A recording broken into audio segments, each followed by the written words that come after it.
Hello दोस्तों, आप सबका बिकम एकेडमिक चैंपियन पर स्वागत है। तो मूल अधिकार का पार्ट 1 हमने कर लिए थे, उसमें टॉप 75 क्वेश्चन करवाए थे। जो भी बचा हुआ क्वेश्चन है आज देखने वाले हैं। टोटल 122 क्वेश्चन है जो बहुत ही इंपॉर्टेंट है, बहुत ही एग्जाम में आया है। तो हम पहले वीडियो का लिंक डिस्क्रिप्शन में दे देंगे, पहले आप उसको जाकर देखिएगा, उसके बाद इसको देखिएगा तो आपको ज़्यादा बेनिफिट होगा। तो चलिए शुरुआत करते हैं। आज 76 क्वेश्चन से शुरुआत करेंगे और टोटल 122 तक चलेंगे। तो 76वां क्वेश्चन देखिए, बंधी प्रत्यक्षीकरण के अतिरिक्त निम्नलिखित में से किस याचिका को उच्च न्यायालय जारी कर सकता है? तो उच्च न्यायालय 5 प्रकार की याचिका जारी करता है: उत्प्रेषण, परमादेश, अधिकार परीक्षा, अप्रतिषेध और एक हो गया हमारा बंधी प्रत्यक्षीकरण। तो ये पांचों को जारी करेगा। तो इनमें से हमारा हो जाएगा आंसर उपयुक्त सभी, ई हमारा करेक्ट आंसर हो जाएगा। अगला प्रश्न देखिए, बंधी प्रत्यक्षीकरण याचिका मतलब कौन दाखिल कर सकता है? तो निरुद्ध व्यक्ति और हितबद्ध व्यक्ति दोनों द्वारा दाखिल की जा सकती है बंधी प्रत्यक्षीकरण याचिका। अगला प्रश्न देखिए, 78 नंबर क्वेश्चन, निम्नलिखित में से किस स्थिति में बंधी प्रत्यक्षीकरण याचिका जारी किया जाता है? तो किस स्थिति में जारी किया जाता है? तो दोषपूर्ण पुलिस नज़रबंदी। तो हमारा आंसर हो जाएगा ऑप्शन नंबर सी, दोषपूर्ण पुलिस नज़रबंदी द्वारा जारी किया जाता है। अगला प्रश्न देखिए, किसी व्यक्ति का अवैध निरोध के मामले में न्यायालय द्वारा जारी कृत परमादेश निम्नलिखित में से कौन है? तो हमारा आंसर हो जाएगा बंधी प्रत्यक्षीकरण, ऑप्शन नंबर ए बंधी प्रत्यक्षीकरण करेक्ट आंसर हो जाएगा। अगला प्रश्न देखिए दोस्तों, निम्नलिखित में से किस याचिका का शाब्दिक अर्थ होता है हम आदेश देते हैं? तो हम आदेश देते हैं उसको बोलते हैं परमादेश, option number B correct answer हो जाएगा परमादेश। अगला प्रश्न देखिए, निम्नलिखित समादेशों में से कौन सा समादेश किसी अवैध व्यक्ति से सरकारी पद को बचाने के लिए जारी किया जाता है? तो हमारा आंसर हो जाएगा अधिकार परीक्षा, ऑप्शन नंबर डी अधिकार परीक्षा करेक्ट आंसर हो जाएगा। अगला प्रश्न देखिए, व्यक्ति, निगम अथवा अधीनस्थ अधिकारी जिस कार्य को करने के लिए आबद्ध हैं उस कार्य को करने के लिए जारी करने वाले रीट को क्या कहते हैं? तो हमारा आंसर हो जाएगा परमादेश, ऑप्शन नंबर बी परमादेश करेक्ट आंसर हो जाएगा। अगला प्रश्न देखिए दोस्तों, 83 नंबर क्वेश्चन, ओवाह रीट जो भारत में उच्च न्यायालय अथवा सर्वोच्च न्यायालय द्वारा किसी व्यक्ति या सार्वजनिक संस्था को आदेश देती है कि वह अपने कर्तव्य का पालन करे, क्या कहलाते हैं? तो जब भी आदेश शब्द आएगा तो आप मार दीजिएगा परमादेश, option number A correct answer हो जाएगा परमादेश। अगला प्रश्न देखिए, ये सभी ऐसे प्रश्न हैं जो बहुत बार एग्जाम में आए हैं, रिपीटेड क्वेश्चन है, नहीं तो आप सर्च मार के देख लीजिएगा, आपको पता चल जाएगा कि कौन सा क्वेश्चन कौन एग्जाम में आया है। देखिए 84 नंबर क्वेश्चन है, निम्नलिखित में से किस लेख के द्वारा किसी सक्षम न्यायालय द्वारा किसी व्यक्ति, निगम या निचली अदालत को कोई ऐसा कार्य करने के लिए आदेश दिया जाता है जो उसकी कर्तव्य सीमा में आता है और जिसको उन्हें पूरा करना चाहिए? तो क्या हो जाएगा परमादेश। जब भी आदेश आएगा परमादेश, option number B correct answer हो जाएगा परमादेश। अगला प्रश्न देखिए 85 नंबर क्वेश्चन है, एक ऐसी याचिका जो न्यायपालिका द्वारा जारी की जाती है तथा जिसमें कार्यपालिका को कहा जाता है कि वह यह कार्य करे जो उसे प्राप्त शक्तियों के अंतर्गत करना चाहिए, रीट याचिका को क्या कहते हैं? तो ये भी हमारा हो जाएगा मेंडेमस। ये परमादेश का अंग्रेजी है, जो परमादेश होता है उसको अंग्रेजी में मेंडेमस बोलते हैं। तो ये हमारा करेक्ट आंसर हो जाएगा ऑप्शन नंबर बी। अगला प्रश्न देखिए, उत्प्रेषण रीट निम्न में से किस आधार पर जारी किए जाते हैं? तो किस आधार पर जारी किए जाते हैं? तो अधिकारिता का अभाव या अधिकारिता से बाहर किए गए कार्य के लिए, नैसर्गिक न्याय के सिद्धांतों का अतिक्रमण होने पर, अभिलेख में प्रत्यक्ष प्रकट विधि त्रुटि के आधार पर। हमारा आंसर हो जाएगा इनमें सभी, ऑप्शन नंबर डी इनमें सभी करेक्ट आंसर हो जाएगा। अगला प्रश्न देखिए, निम्नलिखित में से किस याचिका के अधीन किसी कर्मचारी को ऐसी कार्यवाही करने से रोका जाता है जिसके लिए सरकारी तौर पर वह हकदार नहीं है? तो हमारा आंसर हो जाएगा अधिकार परीक्षा जारी किया जाता है, option number B correct answer हो जाएगा अधिकार परीक्षा। अगला प्रश्न देखिए, न्यायालय द्वारा जारी किए गए परमादेश के माध्यम से न्यायालय मतलब क्या करता है? परमादेश के माध्यम से। तभी हम बताएं कि जब भी आदेश शब्द आएगा तो मार दीजिएगा आंसर। तो किसी व्यक्ति या संस्था को उनके सार्वजनिक दायित्व व कर्तव्यों का पालन करने के लिए जारी किया जाता है, तो option number D correct answer हो जाएगा। जैसे मान लीजिए कि कोई व्यक्ति है, और मान लीजिए कोई टीचर है तो उसको टीचर का कर्तव्य क्या होता है कि स्कूल में टाइम से जाके पढ़ावे। अगर जो वो ऐसा नहीं कर सकता है तो सुप्रीम कोर्ट जब आप दाखिल करवाइएगा इसके खिलाफ तो सुप्रीम कोर्ट परमादेश जारी करेगा, इसी का मतलब होता है। अगला प्रश्न देखिए, कौन मूल अधिकारों के अंतर्गत नहीं आता है? तो मूल अधिकारों के अंतर्गत कौन नहीं आता है? तो संपत्ति का अधिकार नहीं आता है। पहले ये आता था, ऑप्शन नंबर सी संपत्ति का अधिकार करेक्ट आंसर हो जाएगा। संपत्ति का अधिकार पहले आता था आर्टिकल नंबर 19 में, मतलब उसका जो डिटेल में है तो उसमें ये इसका दर्जा था, लेकिन इसको 44वां संविधान संशोधन द्वारा इसको हटा के कर दिया गया कानूनी अधिकार में। वो भी कहाँ पे? तो 300 के आर्टिकल में इसको स्थानांतरित कर दिया गया है। तो यह भी ये संपत्ति का अधिकार है जो मूल अधिकार में नहीं आता है, तो ये याद रखिएगा, बहुत ही इससे क्वेश्चन आता है, आगे भी बहुत सारे आएंगे। अगला प्रश्न देखिए, कि संविधान के तहत निम्नलिखित में से कौन सा एक मौलिक अधिकार नहीं है? तो मौलिक अधिकार कौन सा नहीं होगा? तो हमारा आंसर हो जाएगा नागरिकता का अधिकार है जो मौलिक अधिकार नहीं है। ऑप्शन नंबर सी नागरिकता का अधिकार करेक्ट आंसर हो जाएगा। अगला प्रश्न देखिए, संपत्ति के मौलिक अधिकार को कब समाप्त किया गया? तो अभी हमने पीछे बताया था कि 44वां संविधान संशोधन द्वारा 1978 में इसको समाप्त किया गया था। Option number A correct answer हो जाएगा। अगला प्रश्न देखिए, संपत्ति का अधिकार एक है तो यह अब कानूनी अधिकार बन गया है जो आर्टिकल नंबर 300 के क में चला गया है, तो हमारा करेक्ट आंसर हो जाएगा ऑप्शन नंबर डी कानूनी अधिकार। अगला प्रश्न देखिए, और हमारा क्वेश्चन है 44वें संविधान संशोधन विधेयक द्वारा किस मौलिक अधिकार को सामान्य वैधिक अधिकार बना दिया गया था? वैधिक मतलब होता है कानूनी, तो किसको बनाया गया था? तो हमारा आंसर हो जाएगा संपत्ति के अधिकार को। ऑप्शन नंबर सी संपत्ति का अधिकार करेक्ट आंसर हो जाएगा। अगला प्रश्न देखिए दोस्तों, संपत्ति के मूल अधिकारों को किस संवैधानिक संशोधन अधिनियम द्वारा समाप्त किया गया था? तो 44वां, option number B correct answer हो जाएगा। अगला प्रश्न देखिए दोस्तों, 95 नंबर क्वेश्चन, निम्नलिखित में से कौन सा मौलिक अधिकार नहीं है? तो मौलिक अधिकार कौन नहीं है? तो संपत्ति का अधिकार अब नहीं है, पहले था लेकिन अब नहीं है। ऑप्शन नंबर बी संपत्ति का अधिकार करेक्ट आंसर हो जाएगा।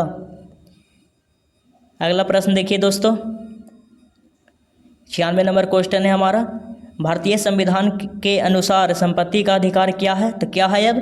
तो हमारा हो जाएगा विधिक अधिकार है, मतलब कानूनी अधिकार है। Option number B correct answer हो जाएगा। अगला प्रश्न देखिए, संपत्ति के अधिकार को मूल अधिकार की श्रेणी से हटाकर किस अनुच्छेद के अंतर्गत रखा गया? तो पीछे हमने बता दिए थे कि 300 के क में रखा गया। Option number C correct answer हो जाएगा। अगला प्रश्न देखिए दोस्तों, भारत के संविधान के अनुसार जो संवैधानिक अधिकार है किंतु मूलभूत अधिकार नहीं है, तो संवैधानिक अधिकार है लेकिन मूलभूत अधिकार नहीं है, तो कौन था? तो संपत्ति का अधिकार। Option number D correct answer हो जाएगा। अगला प्रश्न देखिए, सभी रिपीटेड क्वेश्चन है जो बहुत बड़ा एग्जाम में आ गया। 99 नंबर क्वेश्चन देखिए, भारतीय संविधान का निम्नलिखित में से कौन सा अनुच्छेद यह निर्धारित करता है कि राज्य कोष से संपोषित कुओं, तालाबों, स्नान घाटों का प्रयोग करने के लिए किसी भी नागरिक को वंचित नहीं किया जा सकता है? तो हमारा आंसर हो जाएगा अनुच्छेद 15, ऑप्शन नंबर बी अनुच्छेद 15 करेक्ट आंसर है। अगला प्रश्न देखिए, निम्नलिखित में से कौन सही सुमिलित नहीं है? तो अस्पृश्यता के अंत हमने आर्टिकल के एक क्लास में कर लिया था, पूरे जब हम सभी अनुच्छेद पढ़ाए थे उसमें, तो ये सही है।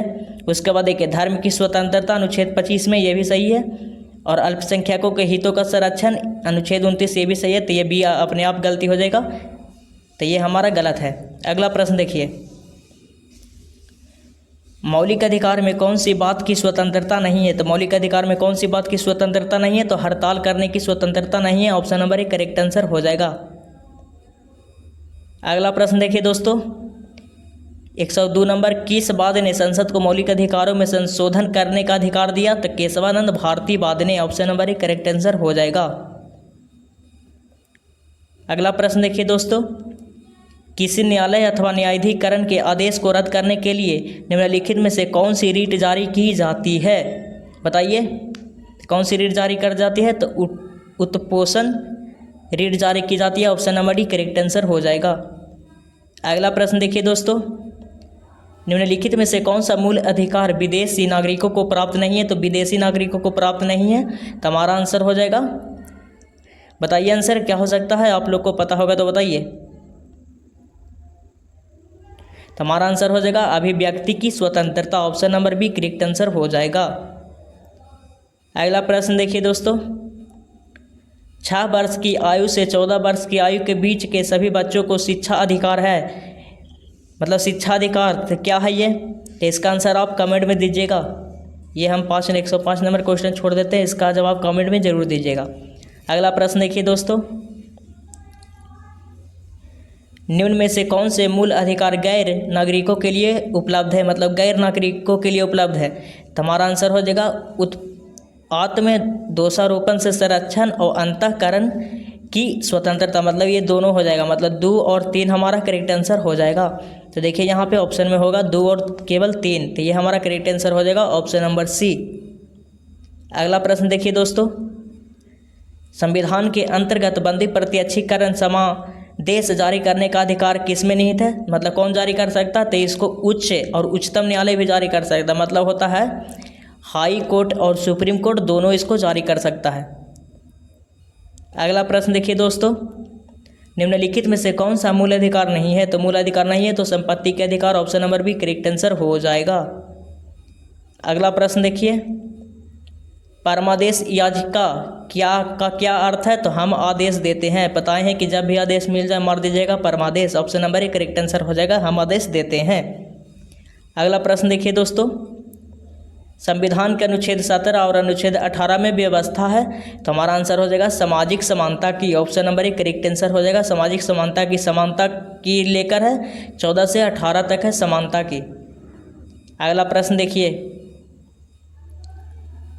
किसी अर्ध न्यायिक सार्वजनिक अधिकारी को अपने अनिवार्य कर्तव्य के लिए मजबूर करने के उद्देश्य से उच्चतम न्यायालय द्वारा जारी की गई है, तो हमने पीछे बताया था कि कर्तव्य स्मरण उसको पूर्ति करने के लिए परमादेश जारी की जाती है, option number B correct answer हो जाएगा।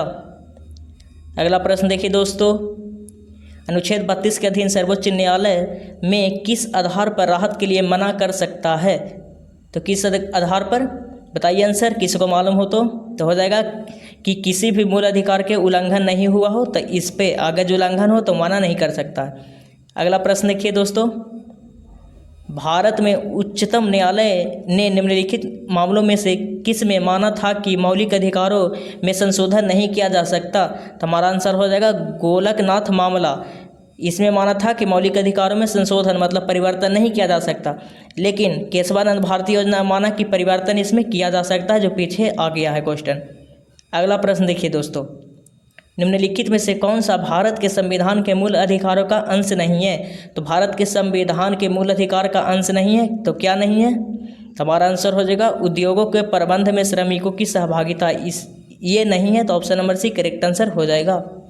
अगला प्रश्न देखिए, भारतीय नागरिकों के मौलिक अधिकारों के युक्त प्रतिबंधों को आरोपित करने की शक्ति किसके पास है, तो ये है हमारा सांसद के पास, option number B correct answer हो जाएगा सांसद।